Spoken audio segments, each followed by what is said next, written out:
जय श्री कृष्णा।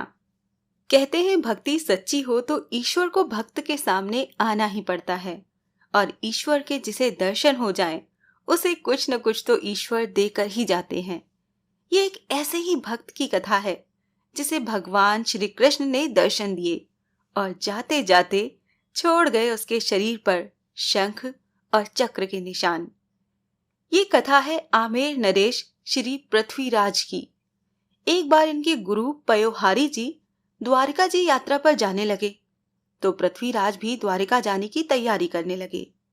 इन्होंने कहा कि मैं द्वारिका जाकर शरीर पर शंख और चक्र बनवाऊंगा।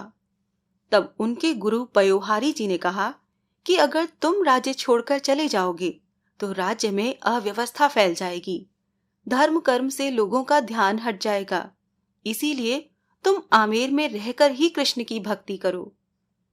गुरु की बात मानकर श्री पृथ्वीराज जी आमेर में रह तो गए, लेकिन इनका ध्यान द्वारिकाधीश में ही लगा रहा।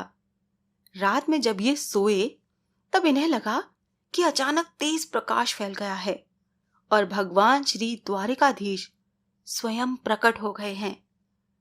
राजा श्री पृथ्वीराज जी ने द्वारिकाधीश जी की परिक्रमा की और भगवान को प्रणाम किया। तब भगवान ने कहा कि तुम अब गोमती संगम में डुबकी लगाओ। राजा को लगा कि वो गोमती तट पर पहुंच गए हैं और गोमती में डुबकी लगा रहे हैं। सुबह जब राजा महल से बाहर नहीं निकले तो रानी उनके शयन कक्ष में पहुंची। रानी ने देखा कि राजा सोए हुए हैं और उनका पूरा शरीर एकदम भीगा हुआ है। हर तरफ से पानी टपक रहा है, जैसे बिल्कुल अभी स्नान करके आए हों।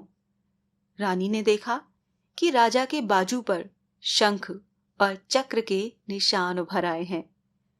जब राजा की नींद खुली तो वो भी इस चमत्कार को देखकर हैरान थे। उन्हें लगा कि भगवान खुद उनकी इच्छा पूरी करने के लिए आए थे। इसके बाद क्या था, बस राजा फिर पूरी तरह से कृष्ण भक्ति में लीन हो गए। जय श्री कृष्णा।